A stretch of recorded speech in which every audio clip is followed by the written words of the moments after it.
హైదరాబాద్లోని కొత్తపేట మోహన్ నగర్లో పర్యావరణ హితంగా భారీ మట్టి గణపతి ఏర్పాటు చేశారు. మోహన్ నగర్లో 54 అడుగులు కాలభైరవ ఉగ్రరూప మహాగణపతిగా స్వామివారు భక్తులకు దర్శనమిస్తున్నారు. తెలంగాణలో రెండవ అతిపెద్ద గణపతి విగ్రహం ఇదే కావడం విశేషం. గుర్తొచ్చేది హైదరాబాద్లో మనం ఇప్పటివరకు విన్నటువంటి పేరు ఖైరతాబాద్ బడా గణేష్. కానీ ఖైరతాబాద్ బడా గణేష్తో పాటు అదేవిధంగా అదే స్థాయిలో మరొక గణేష్ విగ్రహం దగ్గర మనం ప్రస్తుతం ఉన్నాం. మనం ప్రస్తుతం హైదరాబాద్లో ఉన్నటువంటి దిల్సుఖ్ నగర్ సమీపంలో ఉన్న కొత్తపేటలో ఉన్నటువంటి మోహన్ నగర్లో ఉన్నాం. మోహన్ నగర్లో ఉన్నటువంటి భారీ 54 అడుగుల భారీ మహా విగ్రహాన్ని అయితే మనం చూస్తున్నాం. చూడవచ్చు, కన్నుల పండుగగా కనిపిస్తుంది. ఎందుకంటే మనం చూడవచ్చు, ఇటీవల కాలంలో ఇంత భారీ మట్టి విగ్రహాన్ని ఖైరతాబాద్ గణపతి అనంతరం రెండవ అతిపెద్ద భారీ విగ్రహంగా అయితే తెలంగాణ రాష్ట్రంలో ఇదే అని చెప్పవచ్చు. ఎందుకంటే ఇక్కడ ఏర్పాటు చేసినటువంటి ఏదైతే కాలభైరవ ఉగ్రరూప మహాగణపతిగా అయితే ఇక్కడ కొలువుదీరినటువంటి గణపతిని అయితే మనం చూస్తున్నాం. పూర్తి స్థాయిలో ఇక్కడ ఏదైతే ఇక్కడ స్థానికంగా ఉన్నటువంటి మోహన్ నగర్కు చెందిన తిరంగా యూత్ అసోసియేషన్ వారు గత 18 సంవత్సరాలుగా ఇక్కడ వినాయకుడి సేవలో అయితే వారు ఉత్సవాలు నిర్వహిస్తూ ఉన్నారు. మనం చూడవచ్చు, ముఖ్యంగా ఈ యొక్క మొత్తం భారీ విగ్రహం అంతా కూడా మట్టి విగ్రహం అనే చెప్పవచ్చు. ఎందుకంటే పర్యావరణ పరిరక్షణ ధ్యేయంగా అయితే యూత్ సభ్యులు గడిచిన 18 ఏళ్ల నుంచి ఉత్సవాలు నిర్వహిస్తున్నప్పటికీ కూడా గత 9 సంవత్సరాల నుంచి కూడా పూర్తి స్థాయిలో మట్టి విగ్రహాలను ఇక్కడ ఏర్పాటు చేస్తున్నారు. ఇక్కడ గమనించినట్లయితే ఇక్కడ భారీ గణనాథితో పాటు మనం ఇక్కడ చూడవచ్చు, ఇక్కడ శక్తి స్వరూపులను కూడా ఇక్కడ ఏర్పాటు చేసినటువంటి దృశ్యాలను మనం గమనించవచ్చు. ఈ యొక్క ఏదైతే వినాయకుని ఏర్పాటు చేసినటువంటి ఆవరణ ఏదైతే ఉందో ఇక్కడ మనం శక్తి స్వరూపిని ఇక్కడ కలకత్తాకు సంబంధించినటువంటి కాళీమాత యొక్క విగ్రహాన్ని కూడా గమనించవచ్చు. అదేవిధంగా పక్కనే చూసినట్లయితే తుల్జా భవానీ అమ్మవారికి సంబంధించినటువంటి శక్తి స్వరూపి విగ్రహంతో పాటు అదేవిధంగా ఈ యొక్క వినాయకుడితో పాటు 9 విగ్రహాలను కూడా ఏర్పాటు చేయడం జరిగింది. మనం గమనిద్దాం, ఏదైతే ఇక్కడ కాలభైరవుడు అనేటువంటి ఒక విగ్రహం రూపం కావడంతో అయితే మనకి ఇక్కడ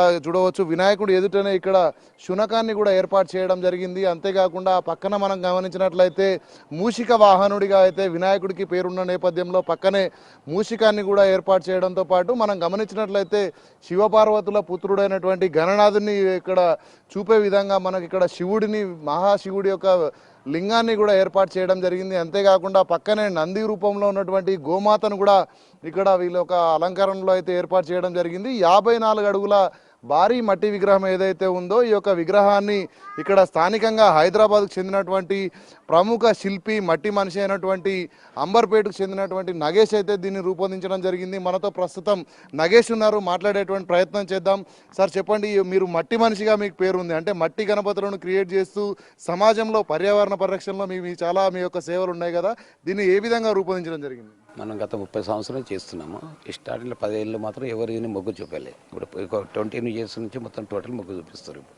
అదే కాకుండా మనం చూస్తున్నాం, ఈ యొక్క భారీ 54 అడుగుల విగ్రహాన్ని రూపొందించడానికి ఎన్ని రోజుల సమయం పట్టింది, అదేవిధంగా ఎంతమంది వర్కర్స్ దీన్ని రూపొందించడం జరిగింది? 20 మెంబర్స్ పట్టారు. 1 మంత్ అయింది. 1 మంత్లో అయిపోయింది కంప్లీట్. అంటే మీరు ఈ మట్టి విగ్రహాలు ఎన్ని సంవత్సరాల నుంచి చేస్తున్నారు, అండ్ హైదరాబాద్లో ఎన్ని మట్టి విగ్రహాలు ఉన్నాయి ఈ స్థాయిలో?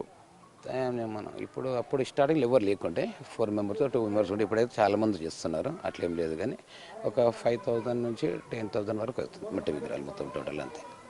అంటే ఇప్పుడు ఇది చాలా పెద్ద విగ్రహంగా చెప్పదు, తెలంగాణ రెండో విగ్రహంగా చెప్పదు? రెండో విగ్రహం ఇది మొత్తం ఫినిషింగ్లో కానీ 100% ఇది లేదు. ఇంకోటి ఖైరతాబాద్ తర్వాత సెకండ్ వచ్చేది ఇదే మనకు మట్టిలో.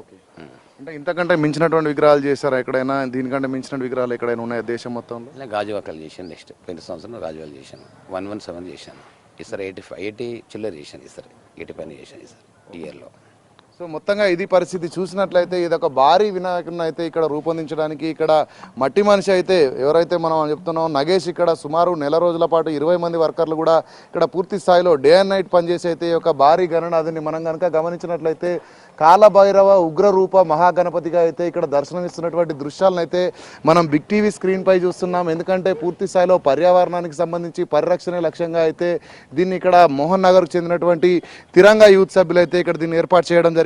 ప్రజలందరూ కూడా రానున్న రోజుల్లో మట్టి విగ్రహాలను ఏర్పాటు చేసి పర్యావరణ పరిరక్షణలో అందరూ భాగస్వాములు అయ్యే విధంగా చైతన్యపరచడమే ప్రధాన లక్ష్యం అని అయితే మనతో యూత్ అసోసియేషన్ సంబంధించినటువంటి అధ్యక్షుడు సాయి చెప్తున్నాం. ప్రజలందరూ కూడా రానున్న రోజుల్లో ఇటు ఒక ప్లాస్టర్ ఆఫ్ ప్యారిస్ కానీ అదేవిధంగా కెమికల్స్తో వేసినటువంటి విగ్రహాలను దూరంగా పెడుతున్న ఇటు మట్టి విగ్రహాలను కూడా ప్రోత్సహించాలని చెప్తున్నటువంటి పరిస్థితి అయితే ఇక్కడ ఉంది. కెమెరామెన్ వేణుతో రాంప్రసాద్.